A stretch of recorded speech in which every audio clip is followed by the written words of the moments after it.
నేను పోటీ చేసినా కానీ ఓడిపోతే అక్కడ నేను తట్టుకోగలనా అని చెప్పి కొన్ని సంవత్సరాలు ఆలోచించి పార్టీ పెట్టాను. తేలిగ్గా పెట్టలేదు పార్టీ, చాలా దెబ్బలు తినటానికి ఒడిదుడుకులు తట్టుకొని నిలబడి మీకు అండగా ఉండడానికి నేను జనసేన పార్టీ పెట్టాను. దెబ్బ తింటాను నేను, కానీ పైకి లెగుస్తాను, బలంగా గెలుస్తాను.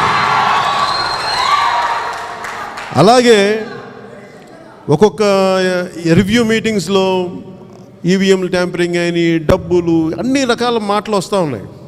నేను అవన్నీ జరిగినాయా జరగలేదా ఖచ్చితంగా అయితే ఒకటి చెప్పగలను. ఉదాహరణకి గాజువాక భీమవరంలో అయితే ఒక 155 కోట్లు ఖర్చు పెట్టారు ఒక భీమవరానికి.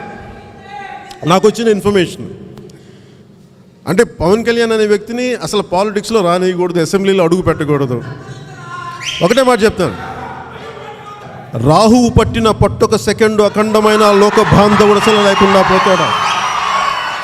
మూర్ఖుడు గడియారంలో ముళ్ళు కదనీయకుంటే ధరాగమనం అంతటితో తలకిందైపోతుంది.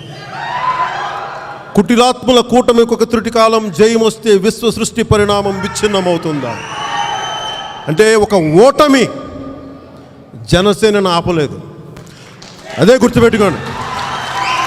బలం తీసుకోండి రోడ్ల మీదకి వెళ్ళి. నేను చెప్పాను, మొన్న నా శవాన్ని నలుగురు మోసే వరకు నేను జనసేనను ముందుకు తీసుకెళ్తాను. కసి కావాలి మనకి, దెబ్బ తిన్నా. నేను ఒకటే చెప్తున్నాను మీకు, ఒక బలమైన నాకు ఈ రోజున ప్రభుత్వం వైసీపీకి ఇచ్చింది, ప్రజల ప్రభుత్వం, దాన్ని గౌరవిద్దాం. ఏ యుక్తులు పనినా ఏమి చేసినా ప్రజలు వాళ్ళకి అండగా నిలబడ్డారు, నేను దాన్ని గౌరవిస్తున్నాను. వాళ్ళు ఎలా చేస్తారో కూడా పరిపాలన చూద్దాం. అంటే మొన్న ఎయిర్పోర్ట్లో దిగి వచ్చేటప్పటికి 2 కిలోమీటర్ల దూరంలో గ్రామ ప్రజలు అడ్డం వచ్చి నాకు ఫ్లెక్సీలు అడ్డం పట్టుకొని వచ్చారన్న, మా గ్రామంలో ఈ సమస్య ఉందని. ఎక్కడ సమస్య ఉందో, ఎక్కడ ఆకలి ఉందో, ఎక్కడ క్షోభ ఉందో, ఎక్కడ అవినీతి ఉందో అక్కడ జనసేన గుర్తు రావాలి ప్రతి ఒక్కరికి. ఒక ఓటమి, ఒక మనిషి అనేవాడు ఎప్పుడు బయటకు వస్తాడంటే గెలుపులో తెలియడు. ఆడేవాడు ఎవడు మనవాడు, ఎవడు బయటవాడు మనకు తెలియదు. ఓటమి చెప్తుంది నువ్వు నా వాడివా బయటవాడివా. లక్షల మంది వచ్చారో లేదో నాకు తెలియదు, కానీ ఇప్పుడు వచ్చిన మీరు నా గుండెలో మీకు అండగా ఉంటాను. నా జీవితం రాజకీయాలే, అది మర్చిపోకండి. నేను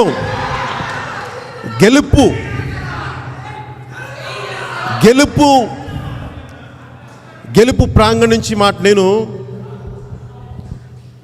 అందరూ గెలిచిన తర్వాత చాలా మాట్లాడతారు, నేను ఓటమిలో నుంచి మాట్లాడుతున్నాను. మర్చిపోకండి, నేను ఓటమిని అంగీకరించే వ్యక్తిని కాదు, ఓటమి పైన దాన్ని జయించే వరకు నేను పోరాడే వ్యక్తిని, అది మర్చిపోకండి దయచేసి. నేను నిజంగా కుయుక్తి రాజకీయాలు చేయాలంటే నాకు రాక కాదు, తెలియక కాదు, అది రైట్ కాదు కాబట్టి, సరైనది కాదు కాబట్టి చేయట్లేదు. ఎందుకంటే నేను మీ బిడ్డల భవిష్యత్తు, మీ భవిష్యత్తు బాగుండాలని.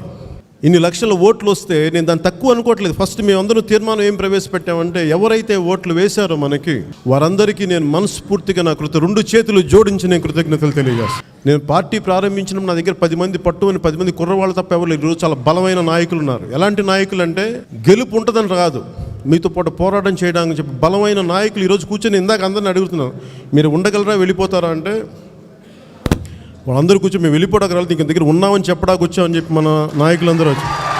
ఇంతకు మించిన విజయం ఏం కావాలి. సో ప్రతికూల పరిస్థితుల్లో మనకు ఎవరైతే నిలబడతారో వాళ్ళ వ్యక్తిత్వం బయటపడింది. ఈ రోజున మీ అందరికీ అండగా ఉంటాను. అలాగే మీకు నేను అందుబాటులో కూడా ఉంటాను, అది కూడా చెప్తున్నాను.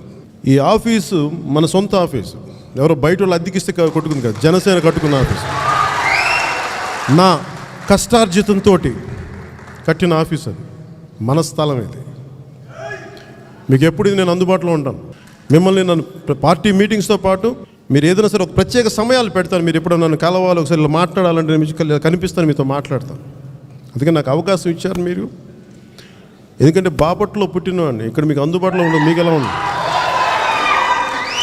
నాకు ఏం లేదు, ఇది చాలా కష్టమైన ప్రయాణం అని తెలిసి వచ్చాను రాజకీయాల్లోకి. నాకు తెలియని వాడిని కాదు.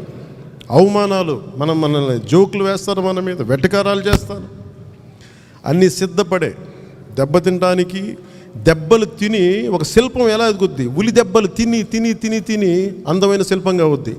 దెబ్బ పడే కొద్దీ మనలోని అద్భుతమైన శిల్పం బయటకు వస్తుంది, మర్చిపోకండి. దెబ్బ తిందాం. దెబ్బ తింటే తప్ప మన కసి రాదు. దెబ్బ తింటే తప్ప మన లోపల నుంచి శక్తి బయటికి రాదు. నేను మీకున్నాను.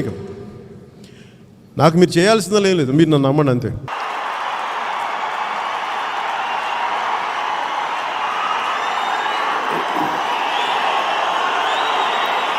నేను కొణిదెల పవన్ కళ్యాణ్ అనే నేను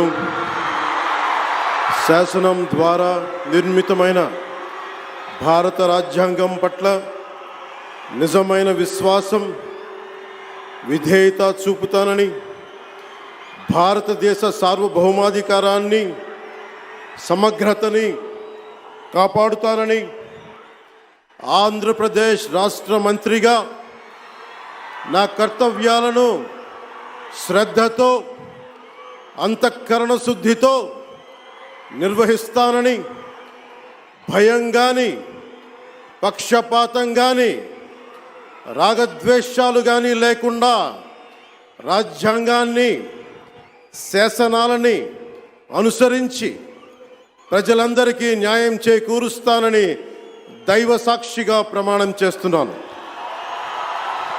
నేను కొణిదెల పవన్ కళ్యాణ్ అనే నేను